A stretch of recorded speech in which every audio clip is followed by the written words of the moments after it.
મારું બચપન ગામડામાં વીત્યું છે, કેમ કે એક ગરીબ પરિવારમાં હોય એટલે પછી ત્યારે એટલા બધા સપના ના હોય કે કલાકાર બનશું કે કોઈ મોટા શિક્ષિત બનશું કે કોઈ આઈએસ ઓફિસર બનશું, કેમ કે ત્યારે એવું હોય કે ગરીબ માણસને એવું હોય કે પોતાનું ગુજરાન ચાલે એટલું બસ છે, પોતાના રોજીરોટી જે ચાલતી હોય એટલું બસ છે. તો મારી જે નાનપણની જે યાદો છે, લગભગ મારે મામાના ઘરે રહેવાનું વધારે થયું છે, કેમ કે પપ્પાને પેરેલાઇઝ હતો એટલે મમ્મી ઘરકામ કરતા એટલે મને પાછળ એકલી મૂકી ના શકે. તો લગભગ મારું જે બાળપણ છે નાનીને ત્યાં મને ભણવાવી છે એ લોકોએ, અને નાળાપા ગામ છે જે ભુજ તાલુકાનું, ત્યાં મારું બાળપણ ત્યાં વીત્યું છે.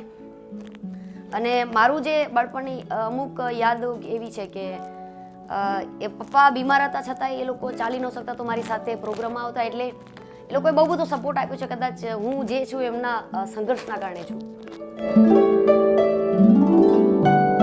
મેં શરૂઆત હું 5મા ધોરણમાં હતી ત્યારે મેં કરી. હિન્દી કવિતા હતી, જ્યારે બેટી હું મેં બેટી 21મી કવિતા હતી ત્યારે એનાથી મેં શરૂઆત કરી હતી. લગભગ મને 7 વર્ષ આ લાઈનમાં થઈ ગયા છે. ત્યારે હું પ્રાર્થનામાં ને એમાં ગાતી. ગામમાં કદાચ નવરાત્રિઓ અથવા કોઈ નાનો કોઈનો પ્રસંગ હોય લગ્નનો, તો મને ગામના હોય એટલે ગાવાનું કહેતા. તો ધીમે ધીમે એવી રીતે મેં શરૂઆત કરી હતી કચ્છમાંથી અને મારા ગામમાંથી.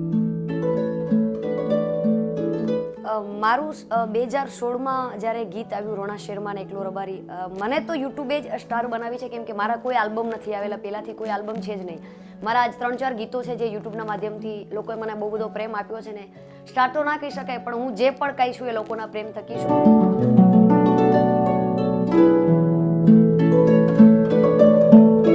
હું જે સમાજમાંથી આવું છું, આમ ગુજરાતમાં દરેક જગ્યાએ મારો સમાજ છે.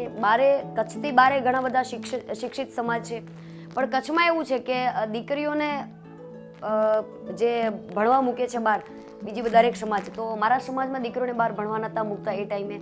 અને ગાવાનું તો દૂરની વાત, લગભગ કોઈ ગવર્મેન્ટ જોબમાં પણ નહીં હોય.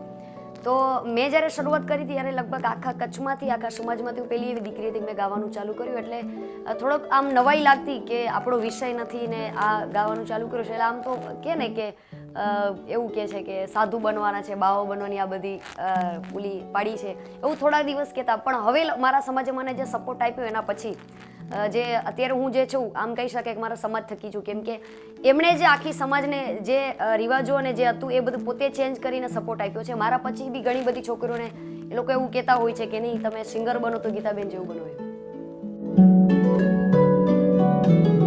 કે મારા સમાજમાં શિક્ષણ બહુ ઓછું છે અને દરેકને એવું લાગે કે નહીં પોતાનું સમાજ આગળ આવે.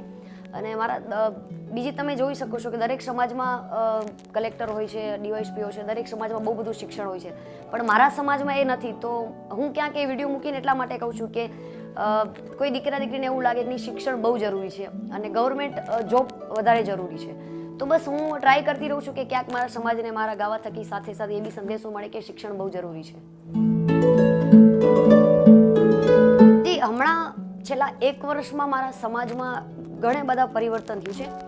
પહેલાં હતું કે ઘૂંઘટો કાઢીને રહેવાનું. હું મારી વાત કરું તો મારા મેરેજ થઈ ગયા છે, પણ મારા સાસરિયા પક્ષમાં ક્યારે એવું નથી કે મારે ઘૂંઘટો કાઢવાનો.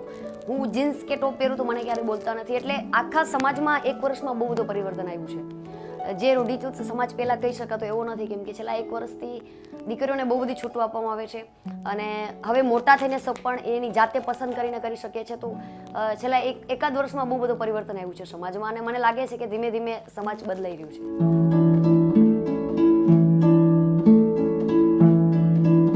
મારી પર્સનલ લાઈફ એકદમ સિમ્પલ છે. હું મારું જે પહેલાં જીવન જીવતી હતી ગામડામાં એવી રીતે જીવું છું. ભલે રહેવાનું મારે બારે હોય છે, લગભગ મારા પ્રોગ્રામ સતત બારે હોય છે એટલે અમે લોકો બારે રહેતા હોય છે, પણ મને સાદી જિંદગી જીવી બહુ ગમે છે, જેમ નોર્મલ લોકો જીવતા હોય છે. પણ પબ્લિકમાં થોડું જઈએ એટલે સેલિબ્રિટી લોકો એવું કહેતા હોય કે થોડું ઘણું પહેલાં, પણ મને એવી રીતે નોર્મલ રહેવું ગમે છે. મને બારે ફરવું ગમે છે બધા વચ્ચે અને એકદમ સિમ્પલ લાઈફ જીવી ગમે છે.